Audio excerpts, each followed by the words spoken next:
আমি প্রবীণ রায়চৌধুরী, পিতা স্বর্গীয় গোবিন্দ রায়চৌধুরী। আমি বানরিপাড়া লোকনাথ মন্দির, দুর্গা মন্দির সহ কেন্দ্রীয় মন্দিরের প্রধান পুরোহিত এবং আমার স্থানীয় যজমানদের পুরোহিত। আমি দীর্ঘ 5 বছর যাবৎ তার অধিক সময় ধরে সততার সঙ্গে পৌরোহিত্য করে আসছি। আমার বাবা মারা যাওয়ায় আমাকে নিয়ে বাণীপাড়া 4 নং ওয়ার্ড নিবাসী গৌতম সমদ্দার, 9 নং ওয়ার্ড নিবাসী দেবাশিস দাস ও 1 নং ওয়ার্ড নিবাসী উজ্জ্বল কুণ্ড আমার বাবার কালসূচজনিত ব্যাপার নিয়ে আমাকে পূজা না করতে দেওয়ার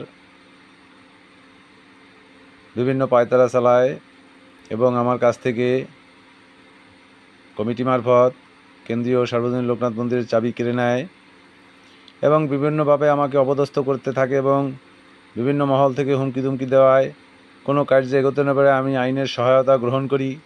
বাণীপাড়া থানা এসপি মহোদয় সহ সবাইকে, এএসপি মহোদয়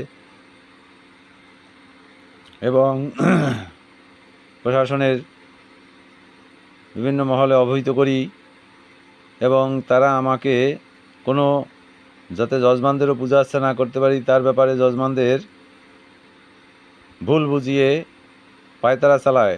এগুলো থেকে না এগোতে পারে আজকে বিকাল 4 ঘটিকায় আমি বাণীপাড়া ভুবন বণিক মহাশয়ের জ্যেষ্ঠপুত্রের পুত্রবধূ এহলোকের মায়া ত্যাগ করে পরলোক গমন করেন। তার সৎকারের উদ্দেশ্যে যাওয়ার আগে আমার সহকারী পুরোহিত যতন চক্রবর্তীকে নিয়ে চা খাওয়ার উদ্দেশ্যে রওনা হলে বাণীপাড়ার 2 নং ওয়ার্ড নিবাসী সন্ত্রাসী কর্মকাণ্ডের সঙ্গে জড়িত এবং ইয়াবা ও বাবা সেবনকারী পার্থচন্দ্র, যার এগেনস্টে বহু অভিযোগ রয়েছে, এর আগে সে গৌতম কমিশনার এবং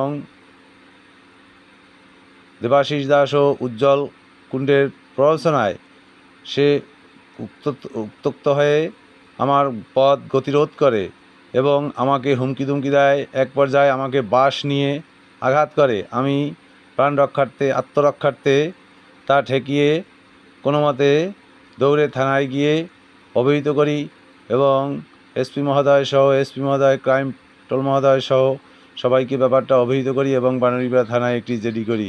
এমতো অবস্থায়